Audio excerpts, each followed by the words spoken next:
সুপ্রিয় দর্শক, আসসালামু আলাইকুম। এই মুহূর্তে আমি এসকে কাদের রয়েছি জেনারেল সদর উপজেলা 14 নম্বর ঘরশাল ইউনিয়নের নূর আলী কাকার বাড়ির পাশে যে জামে মসজিদ, এই মসজিদ সংলগ্ন। আপনারা জানেন যে অনেক আগেই কিন্তু এই মসজিদের, আমরা যদি ক্যামেরা একটু দেখাই, যে মসজিদের কাজ কিন্তু সম্পূর্ণ কিছুটা সম্পূর্ণ হয়েছে।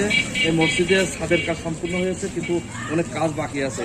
কিন্তু এই মসজিদে আমরা যতটুকু জানি যে একটা ফাউন্ডেশন থেকে কিন্তু অজুখানা করে দিয়েছিল, আর বড় প্রয়োজন ছিল প্রসাবখানা এবং টয়লেট। সেই টয়লেটের কাজ এই মসজিদের ফান্ড থেকে সভাপতি সাহেব এবং সেক্রেটারি সাহেব তারা কিন্তু উদ্যোগ নিয়ে খুব জরুরিভাবে কিন্তু লাগবে, যার কারণে আমরা দেখাই একটু কাজ চলমান রয়েছে।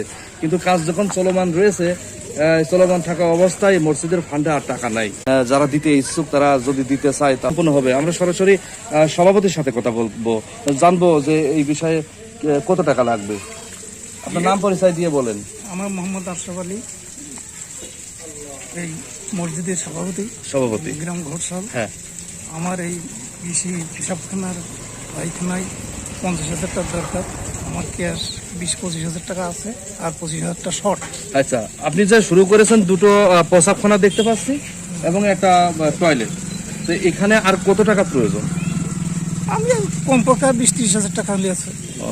আর আপনার ফান্ডে আছে কত টাকা? ফান্ডে 20-30,000 টাকা খরচ চলছে। যে ফান্ডে যে টাকা রয়েছে সেই টাকায় কি সম্ভব?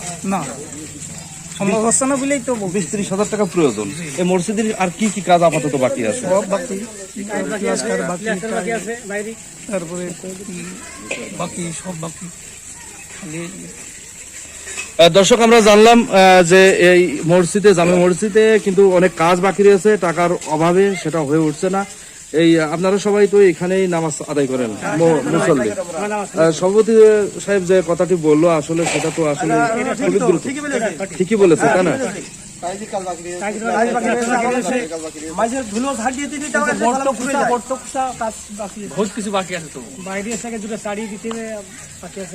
দর্শক, যেমনটি আমরা শুনলাম সেই অনুপাতে আমরা এই যে ভিডিওটি করলাম আপনাদের জন্যই, যে আপনারা এই ভিডিওটা দেখার পরে যদি কেউ আগ্রহী হন, আমরা একটা বিকাশ অথবা নগদ নাম্বার দিব, যেটা সভাপতি সাহেবের নাম্বার।